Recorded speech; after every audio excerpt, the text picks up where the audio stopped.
चुनावी बॉन्ड पर सुनवाई के दौरान सुप्रीम कोर्ट ने देश के सबसे बड़े बैंक भारतीय स्टेट बैंक को बड़ा झटका दिया।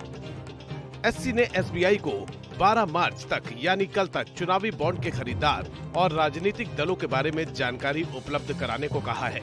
इसके साथ ही 5 जजों की बेंच ने सुनवाई के दौरान चुनाव आयोग को भी निर्देश जारी कर कहा कि वो 15 मार्च शाम 5 बजे तक इस बारे में ब्यौरा अपनी वेबसाइट पर अपलोड करें। सुप्रीम कोर्ट की संवैधानिक बेंच ने कहा कि एसबीआई 12 अप्रैल 2019 से अब तक खरीदे गए चुनावी बॉन्ड का ब्यौरा दे। बैंक ये बताए कि किस तारीख को बॉन्ड किसने खरीदा और कितने का खरीदा और किस तारीख को किसने कैश कराया और इसमें कितनी राशि थी। यानी राजनीतिक पार्टियों की ओर से कैश कराए गए एक एक बॉन्ड का ब्यौरा एसबीआई को देना है।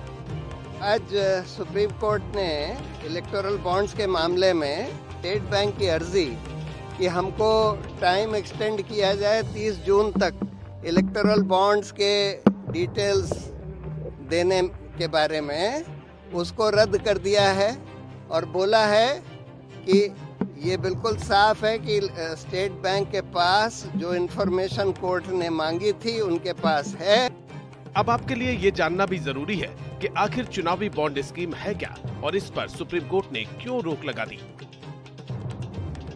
2018 में केंद्र सरकार ने चुनावी बॉन्ड स्कीम को नोटिफाई किया था। एससी से रोक लगने से पहले इसे कोई भी भारतीय नागरिक खरीद सकता था और बॉन्ड को अपनी पसंद की पार्टी को डोनेट कर सकता था। खरीदने वाला 1000 से लेकर 1 करोड़ रुपए तक का बॉन्ड खरीद सकता था। इसके लिए उसे बैंक को अपनी पूरी केवाईसी देनी होती थी। नियम के मुताबिक चंदा देने वाले का नाम उजागर नहीं किया जाता था। याचिका में चुनावी बॉन्ड स्कीम को सूचना के अधिकार के खिलाफ बताकर चुनौती दी गई थी। चुनावी बॉन्ड को रद्द करने की मांग करने को लेकर एसोसिएशन फॉर डेमोक्रेटिक रिफॉर्म्स और सीपीआईएम के साथ कांग्रेस से जुड़ी जया ठाकुर ने याचिका दायर की थी, जिसके बाद सुप्रीम कोर्ट ने 15 फरवरी को चुनावी बॉन्ड की बिक्री पर रोक लगा दी थी। साथ ही एसबीआई को 12 अप्रैल 2019 से अब तक खरीदे गए बॉन्ड की जानकारी 6 मार्च तक चुनाव आयोग को देने का निर्देश दिया था। लेकिन 4 मार्च को एसबीआई ने सुप्रीम कोर्ट में याचिका दाखिल कर जानकारी देने के लिए 30 जून तक का वक्त मांगा था। सुनवाई के दौरान एसबीआई की ओर से एडवोकेट हरीश साल्वे ने दलील दी कि बॉन्ड से जुड़ी जानकारी देने में हमें कोई दिक्कत नहीं है, लेकिन इसके लिए कुछ समय चाहिए। इस पर सीजेआई ने पूछा कि पिछली सुनवाई यानी 15 फरवरी से अब तक 26 दिनों में आपने क्या किया। एसबीआई ने कहा कि डोनर का डिटेल और जिसने उसे बनाया दोनों का डेटा मिलान करने में 30 जून तक का वक्त लगेगा। इस पर अदालत ने कहा कि मिलान करने की जरूरत नहीं है, एसबीआई सीधे जानकारी दे।